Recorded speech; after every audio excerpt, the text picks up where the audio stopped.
എന്താണ് നമ്മുടെ മുൻപിൽ യാഥാർത്ഥ്യമായുള്ളത്? പഴവർഗ്ഗം, പച്ചക്കറികൾ, കെട്ടിടങ്ങൾ, സ്ഥലങ്ങൾ, ഉപകരണങ്ങൾ, മനുഷ്യർ, ജീവജാലങ്ങൾ, മൃഗങ്ങൾ, പക്ഷികൾ എന്നിങ്ങനെയെല്ലാം നാം ഭൂമിയിൽ ഉണ്ടായിരുന്ന ആദ്യകാലങ്ങൾ മുതൽ നോക്കിയാൽ ഉണ്ടോ? യാഥാർത്ഥ്യം എന്നാൽ എന്താണ്?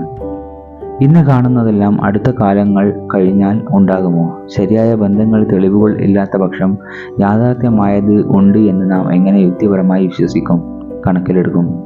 ഈ ലോകത്ത് യാഥാർത്ഥ്യമായത് എല്ലാം യാഥാർത്ഥ്യമായിരുന്നു എന്ന് തെളിവില്ലെങ്കിൽ അത് യാഥാർത്ഥ്യമല്ലാതാകുമോ? നാം നമുക്ക് ആവശ്യമായതിൽ മാത്രമേ ബന്ധങ്ങളും തെളിവുകളും അന്വേഷിക്കുകയുള്ളൂ. അത് മനുഷ്യനായാലും ശാസ്ത്രമായാലും. അതിലും നമുക്കുള്ള സാഹചര്യം, ഉപകരണങ്ങളുടെ സഹായം ഇതുവഴിയല്ലേ പലതും യാഥാർത്ഥ്യമാണ് എന്ന് തെളിയിക്കുക. കൂടാതെ ബന്ധങ്ങൾ കണ്ടെത്തുക. ഈ ഉപകരണങ്ങളും ബന്ധം സ്ഥാപിക്കാനുള്ള കഴിവും ഏതിനാണോ കൂടുതൽ ഉപയോഗപ്രദമാകുന്നത് അതിലേക്കല്ലേ ശാസ്ത്രം, മനുഷ്യൻ എന്നിവ നീങ്ങുക. ഞാൻ പലപ്പോഴും ചിന്തിച്ചിട്ടുണ്ട്, മനുഷ്യരുടെ പ്രശ്നങ്ങൾ, യുദ്ധങ്ങൾ എന്തുകൊണ്ട് ശാസ്ത്രത്തിന് മാറ്റാൻ കഴിയുന്നില്ല എന്ന്.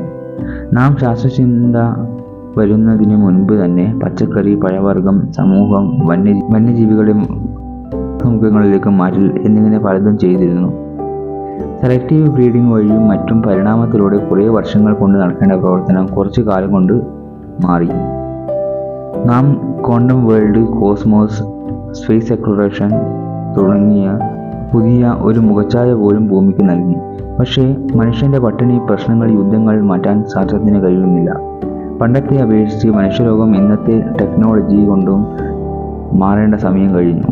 എന്നാൽ മനുഷ്യപ്രവർത്തനങ്ങൾ, സ്നേഹം, ദയ, കാരുണ്യം, ദേഷ്യം, പ്രധാനപ്പെട്ടത് യുക്തി എന്നിവയിലൂടെയുള്ള ബന്ധമോ അത് അളക്കാനോ അവരെ നിയന്ത്രിക്കാനോ ഉള്ളത് ശാസ്ത്രത്തിന് നിർമ്മിക്കാൻ കഴിയുന്നില്ല. യാഥാർത്ഥ്യത്തിൽ ശാസ്ത്രത്തിന് മനുഷ്യ സമൂഹത്തെ മുഴുവനായും നല്ല മനുഷ്യരായി മാറ്റാൻ കഴിയുമോ?